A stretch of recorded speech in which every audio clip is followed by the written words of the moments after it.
Hi friends, welcome back to financial wisdom with Akash. आज के video में I will be discussing a very interesting topic, how to analyse a mutual fund. अगर आपने इससे पहले वाला वीडियो मेरा म्यूचुअल फंड के बारे में नहीं देखा है तो उसको ज़रूर चेकआउट करें। उसमें मैंने काफ़ी basics and introductory concepts cover किए हैं, तो इस वीडियो में आपको और अच्छी अंडरस्टैंडिंग मिलेगी। या फिर अगर आप वो देख चुके हैं ऑलरेडी एंड या फिर आप उस म्यूचुअल फंड के बारे में बेसिक्स ऑलरेडी जानते हैं, तो आप इस वीडियो को कंटिन्यू कर सकते हैं। इस वीडियो को एंड तक जरूर देखें, क्योंकि एंड में मैं रिवील करूंगा कि कौन सा म्यूचुअल फंड है जो एक्चुअली में बेस्ट होता है। तो स्टार्ट करते हैं। अब how to analyse a mutual fund से पहले हमें ना कुछ टर्म्स को समझना जरूरी है, तो वन बाय वन मैं उनको डिस्कस करूंगा। सबसे पहला टर्म जो हमें समझना है वो है नेट एसेट वैल्यू या NAV। अब NAV किसी म्यूचुअल फंड का क्या होता है? NAV बेसिकली किसी म्यूचुअल फंड के एक यूनिट की वैल्यू होती है। फॉर एग्जाम्पल, मान लीजिए कोई एक म्यूचुअल फंड है जिसकी एक यूनिट की वैल्यू आज की डेट में है 100 रुपीज़। तो आप 100 रुपीज़ दे के वो यूनिट आज परचेज कर सकते हैं। एंड मान लीजिए कि कुछ टाइम बाद फ्यूचर में उस म्यूचुअल फंड की जो NAV है वो इंक्रीज होकर 110 रुपीज़ हो गई, तो आपने जो वो यूनिट खरीदी थी उसको बेच के 110 रुपीज़ रिटर्न गेन कर सकते हैं। तो आई होप आपको ये बेसिक फंडा समझ आया कि NAV क्या होती है एंड कैसे काम करती है। बट मैं थोड़ा सा ज़रूर इस चीज़ पर डिस्कस करूंगा कि NAV कैलकुलेट कैसे होती है। तो कोई भी फंड हाउस जो होता है, म्यूचुअल फंड होता है, वो अलग अलग सोर्सेज से पैसे कलेक्ट करता है एंड देन उनको डिफरेंट डिफरेंट एसेट्स में इन्वेस्ट करता है। तो एक एग्जांपल के थ्रू समझते हैं। लेट्स अज्यूम कि कोई म्यूचुअल फंड है जिसने पैसे कलेक्ट कर रखे हैं अलग सोर्सेज से एंड इन्वेस्ट किया है डिफरेंट डिफरेंट एसेट्स में, और उन एसेट्स की आज की डेट में value, total value 100 crore rupees है।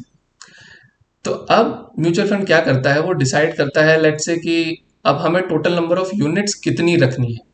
तो दिस विल डिपेंड कि वो म्यूचुअल फंड क्या डिसाइड करता है, but let's assume in this example कि वो 1 करोड़ यूनिट्स डिफाइन करते हैं कि इतनी यूनिट्स होंगी उनके म्यूचुअल फंड में। तो अब NAV कैलकुलेट कैसे होगी? टोटल एसेट्स की वैल्यू 100 करोड़ है, टोटल नंबर ऑफ यूनिट्स उन्होंने डिफाइन किया कि 1 करोड़ होंगी, तो एक यूनिट की वैल्यू कितनी होगी? 100 crore divided by 1 crore which is equal to 100। तो ये आपकी NAV इस तरह से कैलकुलेट होगी कि एक यूनिट की वैल्यू कितनी हुई। अब इसमें एक चीज जरूर होती है जो मैंने कवर नहीं की, कि ये जो मैंने NAV का जो फॉर्मूला बताया है कि टोटल वैल्यू ऑफ एसेट्स लिया ऊपर न्यूमरेटर में एंड डिवाइड कर दिया टोटल नंबर ऑफ यूनिट्स से।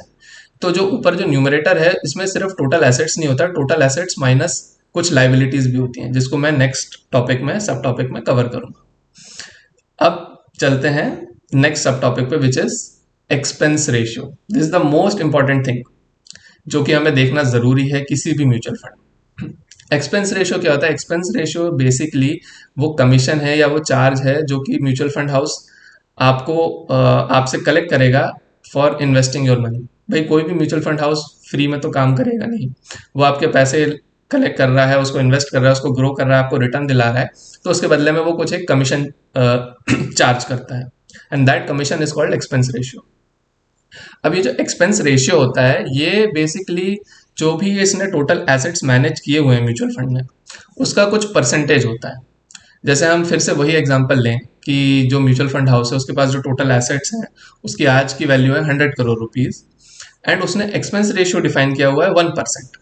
तो 1% ऑफ टोटल एसेट्स जो वो मैनेज कर रहा है which is 100 crore, which is equal to 1 crore. तो 1 करोड़ वो कमीशन लेगा उसमें से।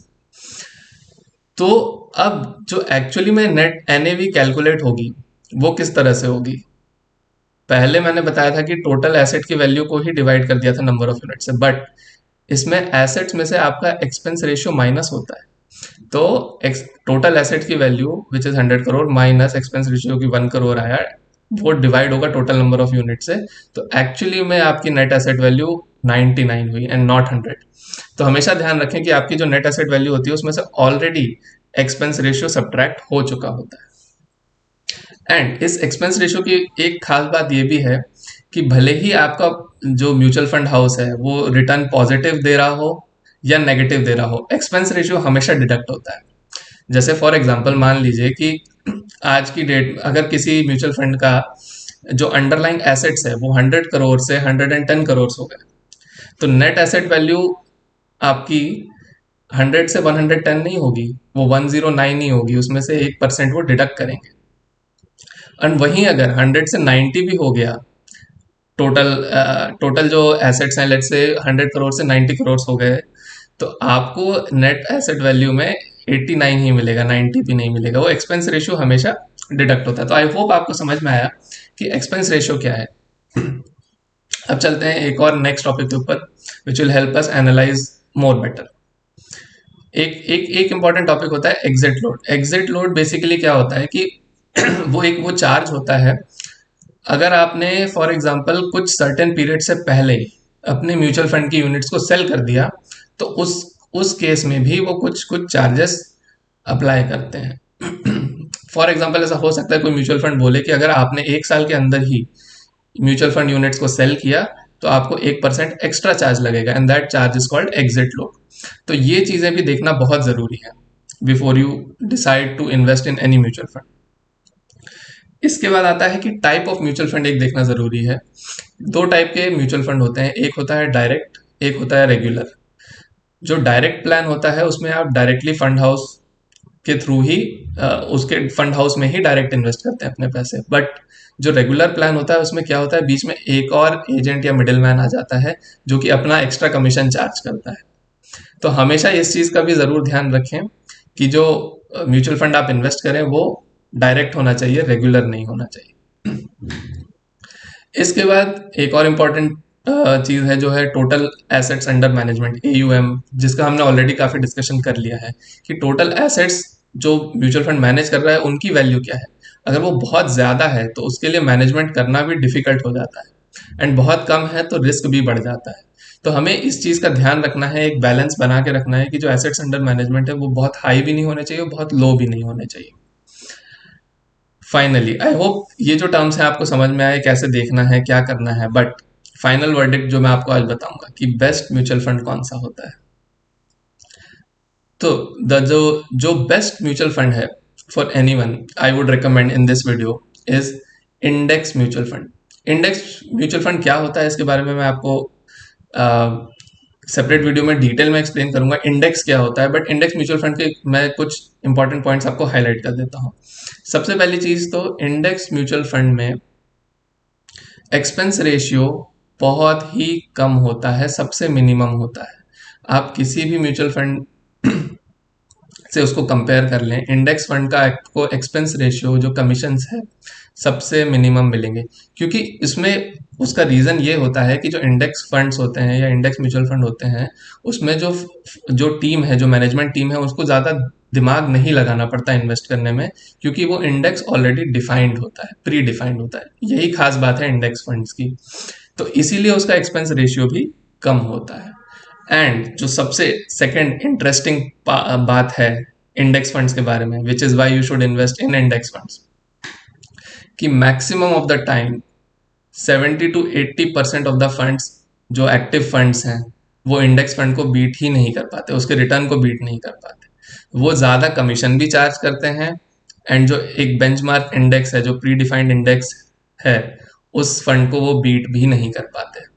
सो 70 कुछ कर पाते होंगे, मैं नहीं कह रहा कि हमेशा इंडेक्स फंड के ही रिटर्न्स बेस्ट होते हैं, but 70 to 80% of the time या 70 to 80% of the mutual funds actually do not beat the index.